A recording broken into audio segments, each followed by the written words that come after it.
Top 4 best mutual fund under ELSS category. ELSS category क्या होती है? ये इक्विटी लिंक्ड सेविंग स्कीम होती है जिसमें आप साथ-साथ इक्विटी में तो इन्वेस्ट करते ही करते हैं, साथ में अपना टैक्स भी बचा सकते हैं। टैक्स डिडक्शन मिलता है आपको अंडर 80C सेक्शन, जिसमें आप पूरे साल में 1.5 लाख तक बचा सकते हैं। तो अगर आप इसमें 1.5 लाख इन्वेस्ट करते हैं एसआईपी के थ्रू, तो आपकी वो इन्वेस्टमेंट भी बच जाती है।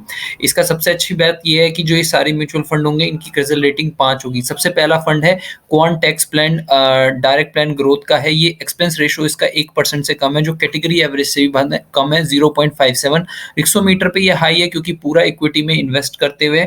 और अगर आप इसमें इन्वेस्ट करते हैं 1,20,000 रुपए पूरे साल में एसआईपी से, 12 एसआईपी से, तो आपको 13% का प्रॉफिट होता है, और जो कि एफडी से बहुत ज्यादा है। और एनुअलाइज रिटर्न इस स्कीम का 25.29% है। तो एक तरीके से देखा जाए तो हर तरफ से ये एक बेनिफिशियल प्लान है। ये नंबर 1 प्लान है, आप इसमें इन्वेस्ट कर सकते हैं। इसको पूरी तरह एक्सप्लोर करके मैंने डिस्क्रिप्शन पे लिंक भी दिया है।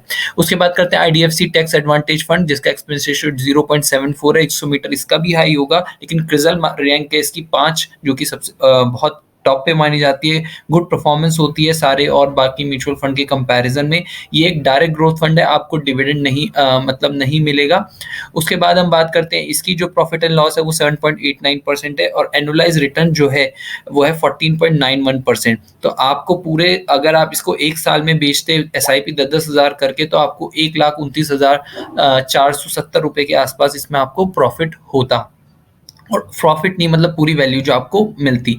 इसके बाद थर्ड है पराग पारिक टैक्स सेवर फंड, जो डायरेक्ट प्लान है ग्रोथ का, और इसकी भी क्रिजल रैंक है जो 5 है। एक्सपेंस रेशियो 0.89% है। ये फंड हाउस है पीपीएफएएसए म्यूचुअल फंड, और इसमें आपको जो प्रॉफिट मिलता है वो 8.01% का मिलता। एनुअलाइज रिटर्न जो है वो उसका 15.14% है।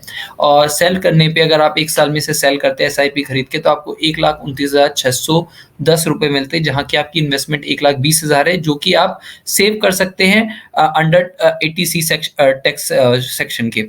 चौथी हम बात करते हैं कोटक टैक्स सेवर फंड की, जो कि 0.68 का एक्सपेंस रेशियो है। Kotak Mahindra mutual fund fund house है। क्रिजल रेटिंग इसकी भी 5 है। और अगर आप इसमें इन्वेस्ट करते 1,20,000 रुपए, 10,000 रुपए करके पूरे महीने, एक साल आज से पहले, तो आपको 10% का प्रॉफिट मिलता है, जिसमें आप 19.06 का एनुअलाइज रिटर्न ये फंड देता है। तो ये सारे ही जो फंड मैंने आपको बताए, ये टॉप परफॉर्मिंग फंड है, जिनकी रेटिंग 5 है क्रिजल रैंक में, जो कि बहुत अच्छे से अपनी जो परफॉर्मेंस है वो दे रहे हैं।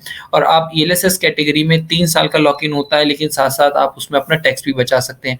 तो ईएलएसएस कैटेगरी क्यों बेटर है एफडी से? क्योंकि इसमें आप 12 से 16% तक का रिटर्न ले सकते हैं, और साथ में इसका लॉक इन पीरियड भी एफडी से कम होता है। आप इस पे लोन भी ले सकते हैं, बस इसमें रिस्क प्रोफाइल जो है वो हाई होती है।